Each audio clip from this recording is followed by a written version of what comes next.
Assalamualaikum warahmatullahi wabarakatuh.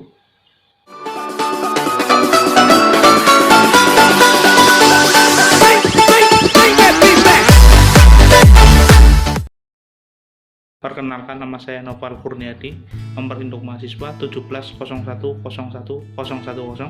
Saya berasal dari Prodi D3 Teknik Elektronika, dan hari ini saya akan mempresentasikan tentang penegakan hukum. Langsung saja kita mulai. Apakah perlu penegakan hukum? Tentu saja perlu. Indonesia adalah negara hukum. Pada pasal 1 ayat 3 Undang-Undang Dasar tahun 1945 yang berbunyi bahwasanya pasal 1 ayat 3 ini mempunyai makna bahwasanya Indonesia adalah negara hukum yang melaksanakan ketatanegaraan dilaksanakan berdasarkan peraturan dan ketentuan yang berlaku. Pembagian hukum dibagi menjadi dua, yaitu hukum publik dan hukum privat. Hukum publik adalah mengatur hubungan antara negara dan individu yang menyangkut kepentingan umum, misalnya pencurian, penganiayaan, dan lain-lain. Sedangkan hukum privat mengatur hubungan antar individu yang menyangkut kepentingan pribadi, misalnya jual beli, sewa menyewa, pembagian waris, dan lain-lainnya.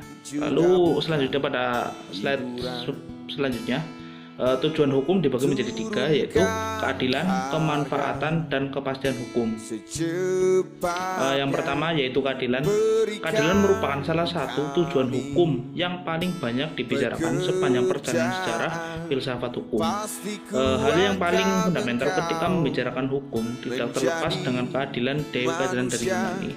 Fundamental di sini maksudnya adalah hukum paling pokok, artinya paling pendasar. Itu para aparat penegak hukum harus adil saat penegakan hukum tersebut. Lalu selanjutnya, kemanfaatan.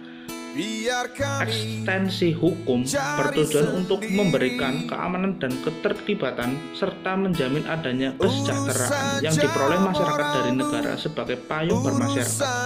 Kaidah hukum di samping kepentingan manusia terhadap bahaya yang mengancamnya juga mengatur hubungan di antara manusia. Artinya penegakan hukum harus memberikan manfaat bagi warga negara yang tersebut. Lalu yang ketiga ada kepastian hukum. Negara Indonesia merupakan penganut sistem hukum Eropa kontinental yang diderivasi dari negara kolonial pada era penjajahan. Hukum tertulis merupakan khas dari Eropa kontinental. Dengan rundown, pelanggaran atau tindak kejahatan dapat dipidana apabila telah ada undang-undang atau hukum tertulis lebih dahulu. Artinya penjadikan seseorang memperoleh suatu yang diharapkan dan tahu apa yang perlu dilakukan saat dia melakukan salah ataupun melakukan kesalahan pada yang tertulis pada undang-undang tersebut.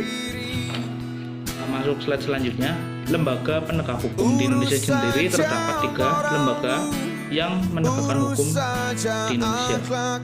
Dari ketiga lembaga penegak hukum, yang pertama adalah kepolisian. Kepolisian adalah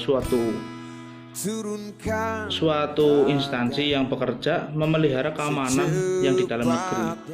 Wewenang polisi yang pertama menerima laporan masyarakat tentang adanya tindak pidana, mencari keterangan dan barang bukti. Yang ketiga, menyuruh berhenti seseorang yang dicurigai dan memeriksanya tanda pengenal diri. Yang keempat, melakukan tindakan menurut hukum, contoh penangkapan, penggeledahan, penyitaan. Yang terakhir, memanggil orang untuk diperiksa sebagai saksi tersangka, melimpahkan perkara ke kejaksaan.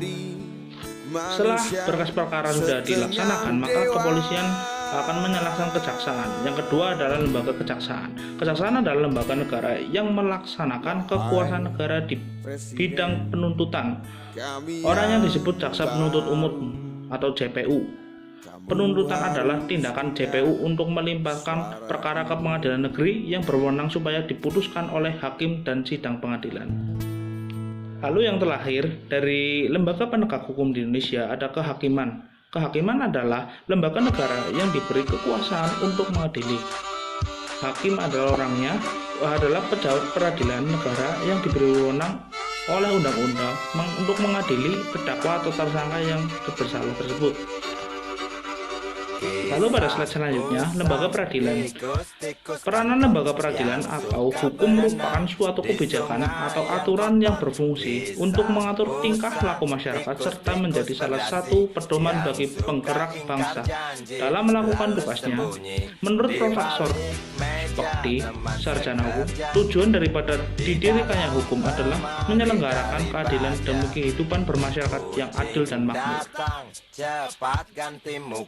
Yang pertama ada peradilan agama, pengadil agama, pengadilan tinggi agama, lalu yang terakhir pengadilan tingkat kasasi.